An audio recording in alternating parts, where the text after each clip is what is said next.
les 20 prochaines années seront consacrées à prouver sur moi-même que ma méthode est efficace et que je peux, en le prouvant sur moi-même, arrêter le vieillissement et donc donner la preuve que ma méthode est efficace. Mais On vous attend dans 20 ans, hein, ici. Hein.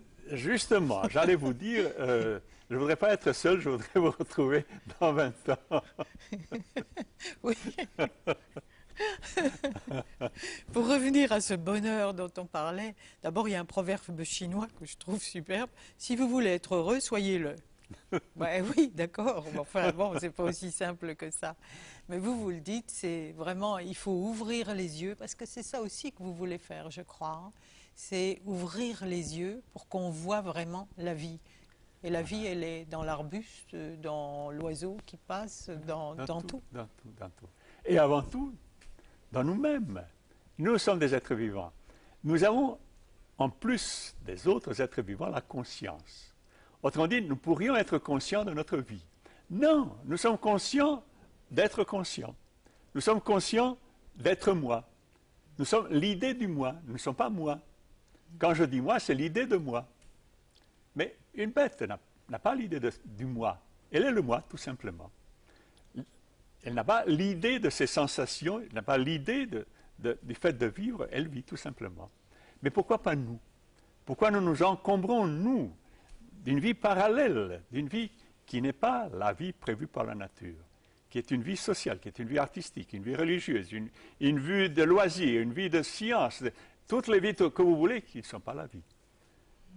Il n'y a que l'homme qui fait ça. On peut très bien, et ce serait magnifique, orienter la recherche scientifique vers la vie, non pas comme processus chimique, mais comme bonheur d'être, donner à l'être humain tout pour être heureux.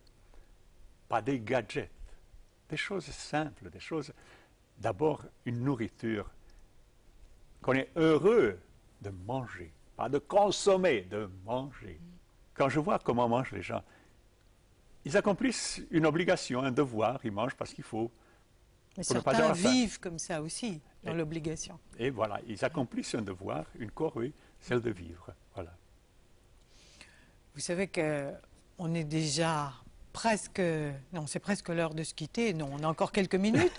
Je voudrais quand même qu'on parle du tai chi aussi, parce que vous êtes maître de tai chi, et c'est votre professeur, ce maître Kuoki, voilà, qui vous l'a enseigné, le voilà.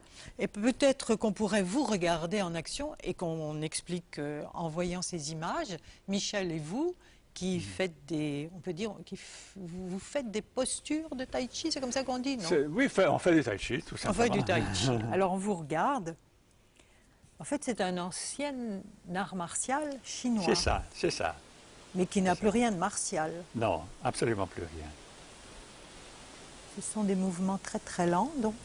C'est ça. Donc, si c'était vraiment un art martial, si on mettait ça en accéléré, on devrait avoir l'impression d'un combat. Ce n'est pas du tout le cas. Et ces postures ne doivent demander aucun effort Aucun effort, aucun effort. D'ailleurs, ça se voit, ce sont des mouvements qui viennent de l'intérieur, c'est une pression intérieure, la pression du chi qui fait faire le mouvement. Mais il faut aussi que le sang puisse circuler, que les liquides corporels puissent circuler, que l'énergie... Tout cela est... Il ne faut pas d'entrave. C'est ça. Tout cela est conditionné d'abord par un relâchement musculaire maximal. Évidemment, on ne peut pas tout relâcher, mais à mesure que s'enchaînent les mouvements, tous les muscles qui ont travaillé se détendent pendant que d'autres travaillent. Et tout cela fait donc des mouvements qui sont très différents de ceux qu'on fait dans la vie courante. Et en même temps, il y a la respiration, il y a le travail sur le tantien et la circulation du chi qui est faite par des techniques spécifiques qu'on apprend séparément et qu'on applique ensuite dans le mouvement des Tai Chi Chuan. Et tout cela donne alors donc un travail physiologique très différent de ce qui se passe normalement. Et quand on a terminé 1 heure ou 2 de pratique, on s'est littéralement nettoyé des toxines, on est reposé, on n'est pas fatigué du tout. Au contraire, on se sent léger, on se sent, nettoyé à l'intérieur. Et c'est ça la chose incomparable. Ça. Aucune activité corporelle, sauf le Tai Chi Chuan, n'apporte ça. Et donc vous avez des élèves, vous avez aussi des enseignants dans ces 15 pays maintenant où il y a des écoles de la voix Oui. intérieure. Oui. Mais il y en a, parmi les élèves qui viennent, il y en a qui viennent simplement pour une remise en forme, pour une cure anti-stress. Et puis il y en a d'autres qui ont une recherche plus profonde, sans doute. Voilà, c'est vrai, c'est vrai.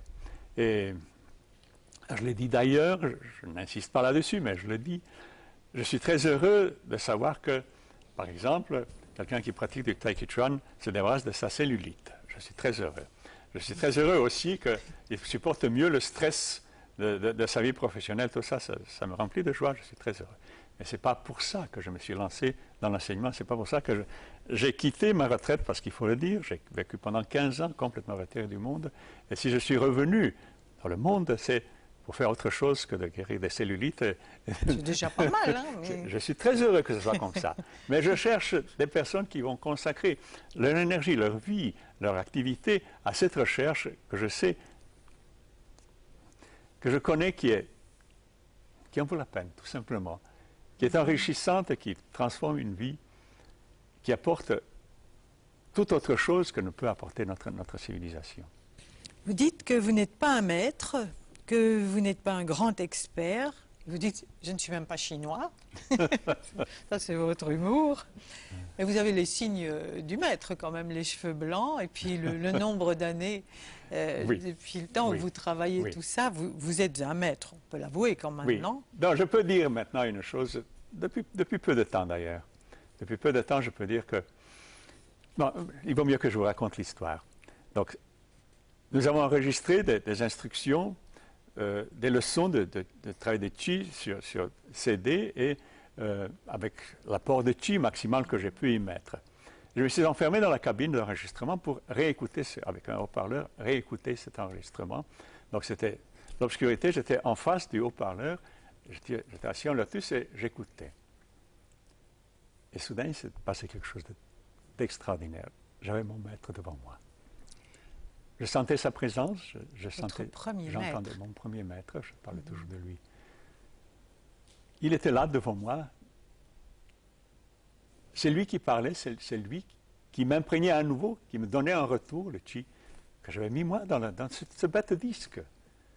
Ça a été un événement tellement, tellement bouleversant pour moi que je ne l'oublierai jamais. 60 ans après, je l'avais devant moi de nouveau. J'ai compris alors que c'est moi qui ai changé. C'est moi qui ai atteint ce niveau qui permet maintenant de me retrouver à égalité avec lui, de le sentir à nouveau, d'être là avec lui. Ça vous émeut encore aujourd'hui? On va bientôt se quitter, mais je voudrais, moi, reprendre un petit passage du bulletin de l'art du Qi, le bulletin de votre école de la voix intérieure. Il y a un stagiaire qui vous décrit et il dit « On l'aime bien, Vladi.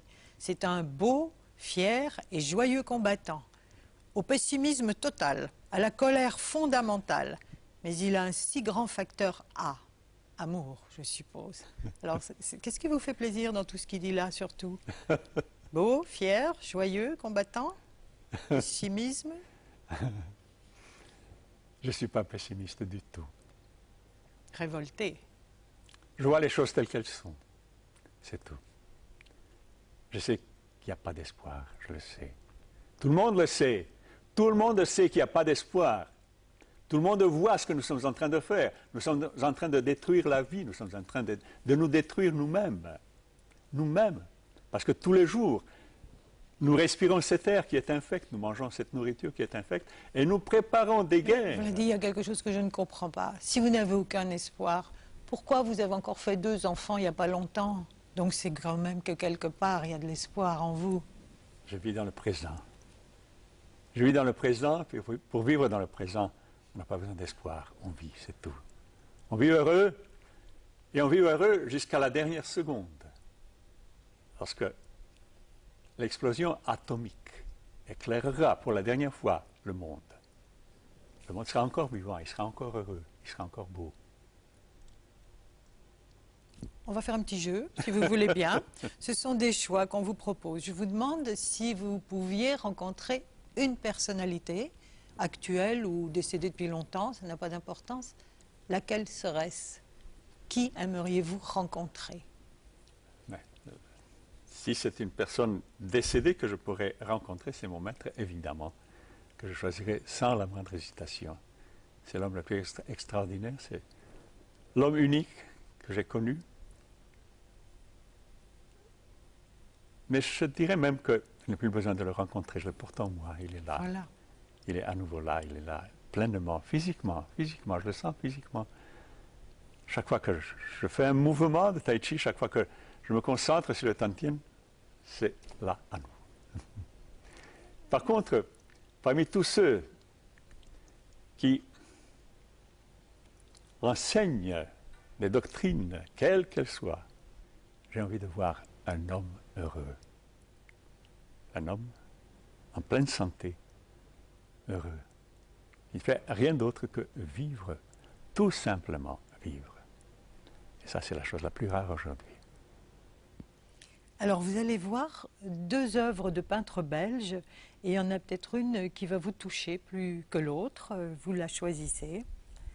Ça, c'est un tableau de Patrick Évrard. Et puis il y a une œuvre de 1984 d'Arié Mandelbaum.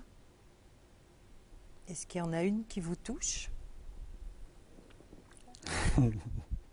Écoutez, je suis nul, absolument nul, c'est comme un aveugle. Je suis nul à ça. Mais là, il y a du chi. Voilà, ici, il y a du chi. Donc c'est celle que vous choisissez. Alors, Mais pas parce que c'est une œuvre, parce que je n'y comprends rien. C'est parce que je vois des trucs, des machins qui ne signifient rien pour moi. Mais je sens qu'il y a du chi. Voilà. Alors 2 phrases. Il y en a une qui va vous parler peut-être. Vous en choisissez une des 2. Ce n'est pas l'impossible qui désespère le plus, mais le possible non atteint. Robert Mallet, elle est là si vous voulez la relire.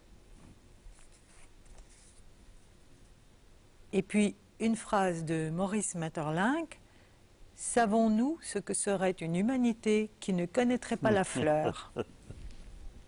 Vous choisissez laquelle des 2? Celle-là, évidemment. Celle-là. C'est vrai qu'on en a beaucoup parlé même pendant l'émission. Alors j'ai lu que vous disiez, moi je n'écoute plus aucune musique depuis que j'ai entendu ce son primordial, mais vous avez quand même choisi une musique pour cette fin d'émission et c'est Mozart. Mozart, oui, mais il faut tout de même dire que je réécoute la musique depuis quelques semaines. Ah, voilà. Après au moins 40 ans d'abstinence, même pas d'abstinence, d'ignorance, la musique ne me disait strictement plus rien. C'est maintenant, avec ces nouveaux écouteurs qu'on met sur les oreilles et où on entend c'est tout à fait nouveau pour moi, j'avais jamais vu ça. Et j'ai trouvé ça tellement prodigieux que je redécouvre la musique. Et vous redécouvrez Mozart. Mozart, évidemment. Et c'est la messe en ut mineur que vous avez choisie. Ça, oui. Et incarnatus est. C'est ça, c'est ça.